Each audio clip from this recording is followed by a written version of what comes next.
querida doña Inés, ¿cómo anda todo? Por aquí, en la perfección absoluta. Bueno, en esta oportunidad para este episodio hay un tema que a mí me parece interesante porque en 1728 se funda una compañía en Venezuela, una compañía encargada de negocios, de exportar nuestro principal producto que era el cacao. Y entonces, con la llegada de esta compañía que tiene una fuerza impresionante, la gente, en vez de ponerse contenta, se comienza a levantar en contra de esta compañía.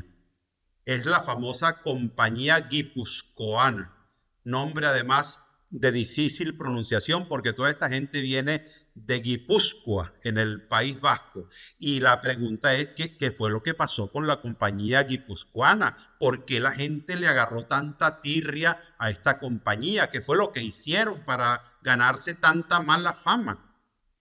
Pero además que no solamente se la ganaron en su momento, sino que después, yo recuerdo cuando uno estudia en el colegio, bueno, tiene muy mala prensa la compañía guipuzcoana, hasta en los manuales escolares, el monopolio de la guipuzcoana, o sea, son algunos de los villanos de la historia de nuestro periodo hispánico, de nuestro periodo colonial.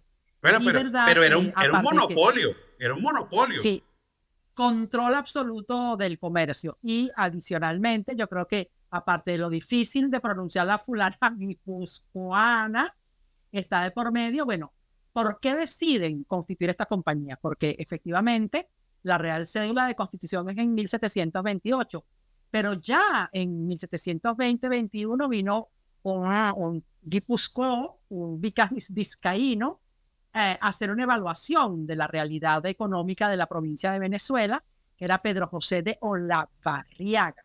Él hizo un informe exhaustivo, bueno, contó cuánta mata de cacao había, contó dónde estaban las condiciones, y efectivamente el informe de Pedro José de Olavarriaga, que está publicado por la Academia Nacional de la Historia, y que tiene eso, un inventario absolutamente exhaustivo de las características y las condiciones económicas digamos, del cacao y de los otros productos que se cosechaban en Venezuela, deja ver que había unas condiciones profundamente favorables para explotar la comercialización del cacao y que no se estaba beneficiando a España de la manera en que debería hacerlo, porque los productores de cacao en Venezuela preferían venderlo en México, o sea, perdón, en Veracruz, en la Nueva España, y sacar beneficios directamente de la comercialización hecha por ellos, porque además iban para la Veracruz y para la Nueva España, vendían su cacao a muy buen precio, cargaban los barcos de plata y después cachicameaban por todo el Caribe con su plata, de manera que era un extraordinario negocio bueno, que por supuesto, en el momento en que la corona decide tener un control sobre esa comercialización, o sea, modificaba por completo las condiciones de este comercio y además de que hacían ese comercio, bueno, andaban de su cuenta haciendo contrabando y sacando cacao de manera subrepticia, sin Claro. pagar los impuestos. Entonces, claro, cuando dentro de lo que serían las reformas que se llevan adelante por la monarquía y tratando de potenciar las ventajas de ese comercio, dice, bueno, mira, ya está, o sea, bajen las máquinas que aquí venimos nosotros y se constituye esta compañía. Como tú bien decías, por Real Cédula de 1728. Y claro, hay que ver cuáles son los términos de la creación de la compañía, porque la compañía se crea directa y expresamente con el propósito de favorecer el comercio del cacao con España, no con la Nueva España, o sea, no con Veracruz. De manera que las cuotas de cacao que debían salir de Venezuela debían priorizar el mercado con España, y eso sacaba del juego, por supuesto, a los criollos.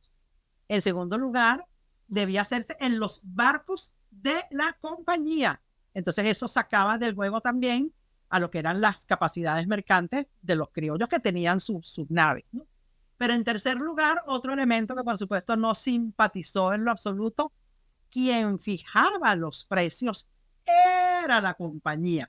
Entonces, lo que tú decías, bueno, había una determinación y una vocación y una decisión de controlar el comercio, la comercialización del cacao. Y hay que decir también que el cacao de Venezuela era el super cacao, era un cacao ampliamente apetecible por su calidad, por su pureza.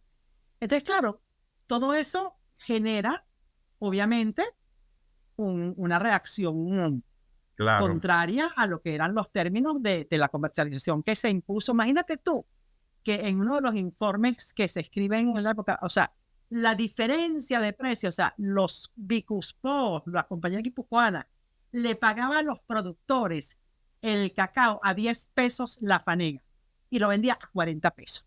Oye, a 41, o sea que la cosa era... sin duda. Claro, digamos, el cacao es el producto de importancia en el momento, de ahí los grandes cacaos de los que se habló siempre en Venezuela. Y todo esto se lo llevan a España y detrás de esta compañía, ¿quién está? O sea, ¿quién se está llevando toda esta ganancia fabulosa de una cosa mal pagada a los productores, que casi siempre pasa en la historia de la agricultura? Le pagan muy mal al agricultor y el intermediario es el que hace el billete. Entonces, ¿quién está metido ahí? Porque esto es una compañía privada, pero hay también participación de la corona. Nada más y nada menos que Misifu, el rey. O sea, el rey es socio de la compañía guipuzcoana. Entonces, claro, imagínate tú lo que eso representa. Y por supuesto, están los comerciantes de Cádiz, porque parte del tema estaba en que al llevarse la mercancía por Veracruz, o sea, los comerciantes españoles quedaban fuera del juego. Entonces, esto es obviamente una operación comercial que tiene un propósito de minimizar las bondades y las ventajas de las que gozaban los productores de la provincia de Venezuela respecto al cacao. Y otra cosa, Laureano, que es bien importante, porque obviamente los grandes cacaos, que son los grandes apellidos de la nobleza criolla, los Gustaris, los Tobar, los Pacheco, los Rodríguez, o sea, todos los que eran los portentos de la producción, los dueños de las grandes haciendas, obviamente eran los que mayor producían, pero allí también había una cantidad de productores menores, ¿no? De productores menores que comerciaban su cacao directamente, que además tenían la posibilidad de contrabandearlo, y al tener, porque la otra cosa es que la compañía guipuzcoana, sus barcos eran artillados con cañones. Eso te iba a comentar, que aparte de comerciar, ellos tenían como la labor de vigilancia en el Caribe para evitar el contrabando, pero también me imagino para evitar que los productores de Venezuela sacaran el producto clandestinamente. Claro, y sobre todo también para controlar todo el comercio irregular que había en el Caribe, de holandeses y de otra gente que por supuesto también estaba buscándole la vuelta a las ventajas de lo que representaba la comercialización en el Caribe. Entonces, obviamente todo esto es una operación que obviamente involucra intereses privados de la compañía guipuzcoana, pero también los intereses de la corona y obviamente los intereses de los comerciantes de Cádiz y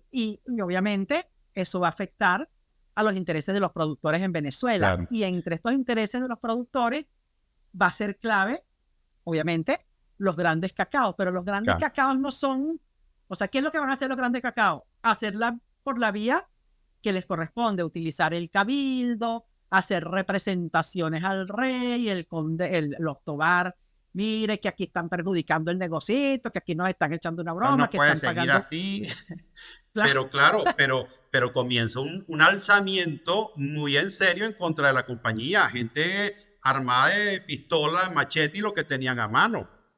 Claro, un paisano tuyo, Juan Francisco de León, sí, canario, señor, de origen canario, que era productor en la zona de Panaquire. ¿Y qué pasa? Que Juan Francisco de León no está de medias tintas de, bueno, si bien es cierto, no es menos cierto, y usted de representación viene, no, sino que Juan Francisco de León monta un alzamiento, o sea, arman, claro, un ejército, de hecho no es un ejército, pero no es un ejército, son un colectivo, un grupo de personas. De productores. De productores que armados con lo que tienen, con sus machetes, con sus cuchillos, con sus asaduras, o sea, con todas las herramientas y con algunos mosquetes y estas arman, pero mira, los expedientes. Me imagino las armas y los mosquetes cargados con semillas de cacao, disparos de chocolate para esa gente.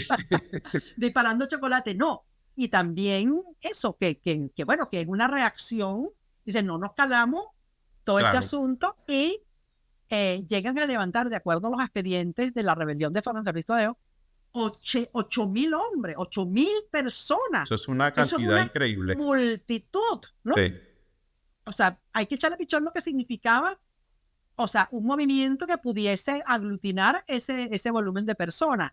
Y entonces se alzan y se van nada más y nada menos que para Caracas bueno, eso, o sea, eso aterrorizó y eso fue fuertemente reprimido. Y bueno, y Juan Francisco de León lo mandan preso para España, porque claro, había cantidad de denuncias que eran válidas, que tenían que ver con los manejos de la compañía. Pero esta acción violenta va a generar, obviamente, una respuesta igualmente contundente por parte de la monarquía y por parte del capitán general y del gobernador, porque no había todavía capitán general, del gobernador, y a Juan Francisco de León lo meten preso, lo mandan para España y allá se muere de viruela, una cosa horrible en una cárcel en España.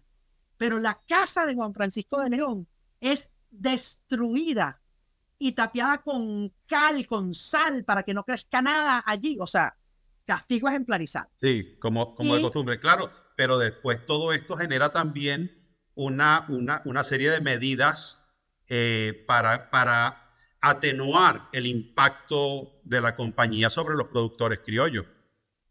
sí, porque también, bueno, también hay que decir que en las denuncias de Juan Francisco de León y todo lo que va a ser el expediente de averiguación del funcionamiento de la compañía, también se nota que estos andaban, bueno, cazando güires y hacían trampa y no declaraban todo lo que tenían que declarar y bueno, y las cargas no siempre eran las que, o sea, allá había también un manejo que no necesariamente se respondía bueno, a lo que debería ser la transparencia en Sí. el manejo del negocio. Y eso va a significar que efectivamente la corona intervenga para poner nuevos reglamentos, para eso, tener mayor control sobre este comercio y también en ese contexto los productores logran ganar espacio para tener un mejor tratamiento, se hace como una especie de comisión para la fijación de los precios, que no fuera unilateral, porque además eso afectaba la comercialización del cacao en otras partes. O sea, se busca la manera de que el cacao también pueda ir en mayor cuota a Veracruz. O sea, hay unos atenuantes que van a hacer también que disminuya la importancia de la compañía y que progresivamente vaya tendiendo eso como un ocaso, como un debilitamiento, hasta que el rey decide, o sea, finalmente, o sea, acabar con la compañía por decreto. Se Por acabó decreto, la claro. compañía guipuzcoana, ¿no? Y Inés, y eso que se comenta tanto, que creo que se lo escuché alguna vez decir a Uflar, de los navíos de la Ilustración, de que buena parte de la importancia de la compañía guipuzcoana en términos de lo que sería después el proceso de emancipación es que llegan libros, que llegan material, digamos, que permite a la gente una reflexión más allá de la aceptación de la monarquía y podía fomentar un acto de rebeldía frente al gobierno español. Claro, fíjate tú, la compañía empieza a perder, o sea, funciones en 1780, todavía no ha sido la Revolución Francesa, ¿no? Y en 1785 queda disuelta de manera definitiva. Yo no dudo que en la compañía, que en los barcos viniera mucho contrabando. De hecho, sabemos por investigaciones que se han realizado que ellos no declaraban las piernas de jamón serrano que metían en los barcos, ¿no? Y entonces ellos llegaban con sus Bueno, piernitas de jamón serrano para comerciarlas sin pagar los impuestos de los objetos suntuarios, ¿no? bueno, son cosas que Pero, pasan porque eso seguro era para las fiestas de Navidad. claro, si no, no, y algo, o sea, allí había, ¿verdad? Una práctica de contrabando y de maneras de sacarle, de buscarle la vuelta para verse beneficiados adicionalmente, ¿no? Y claro, venía, o sea, imagínate tú que no cabe en un barco de eso. Claro, claro. Y además que esto viene de Guipúzcoa, que es una región de España también con cierta propensión a la autodeterminación. Claro, que sí, que lo han Bueno, demostrado con muchas. no sé si era así en aquellos tiempos, pero al menos hoy lo es. Sí, pero fíjate tú que curiosamente lo que tú decías, bueno, la compañía, o sea, se va disolviendo, y queda eliminada en 1785, pero hay una cosa que está allí, ahí están las casas, ¿no? Sí, Todavía, ¿cómo le llamamos a la casa de La Guaira? la, Allí ca- funciona la gobernación, la casa de la compañía guipuzcoana. la casa Pero además, guipuzcoana. Inés, no solamente en La Guaira, imagínate tú el poder que tuvo la compañía. Claro, cuando uno ve una edificación como la que está en La Guaira, uno entiende que se trataba para la fecha de una compañía de muchísimo peso, pero no solamente en La Guaira, hay incluso una casa de la compañía guipuzcoana en Cagua, en el estado de Aragua. Imagínate tú, no, y tú sabes también dónde, bueno, pero esa sí fue bien importante y todavía está allí, en Puerto Cabello, porque realmente Puerto Cabello se constituye como un puerto comercial de importancia con la llegada de la guipuzcoana, y ahí está la casa de la guipuzcoana, que es la casa a partir de la cual casi que literalmente se funda el puerto de Puerto Cabello.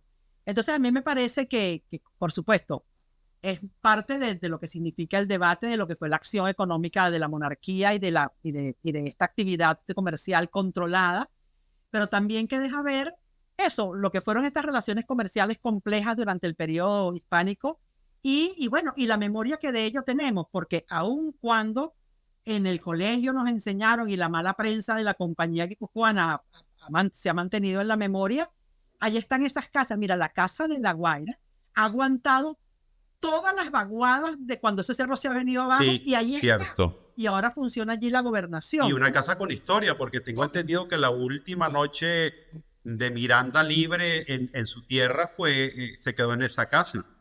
Allí durmió el pobre Miranda en la última noche antes del Sí. zafarrancho. Bueno, Y bueno, y la casa también de Puerto Cabello, que por cierto, hay todo un movimiento, porque bueno, la casa de Puerto Cabello aparentemente la van a convertir en un hotel, y eso es una casa que debería ser, fue la casa del cronista y fue que debería ser un espacio patrimonio. fundamentalmente cultural, Sí. pero bueno, allí están las casas. O sea, yo Bueno, los convoco a que tengan los ojos abiertos y vean que la memoria de la guipuzcoana no solamente fue monopolio, sino también, bueno, edificaciones, presencia y una cultura de intercambio comercial que dio visibilidad al cacao de Venezuela, que ahora tiene un nuevo aire y una nueva presencia, ¿verdad? Nuestro cacao. que sigue siendo el mejor cacao del mundo. Dígalo ahí, el mejor cacao del mundo. Así es. Bueno, pues esta es la historia. Esto es lo que pasó con la compañía guipuzcoana.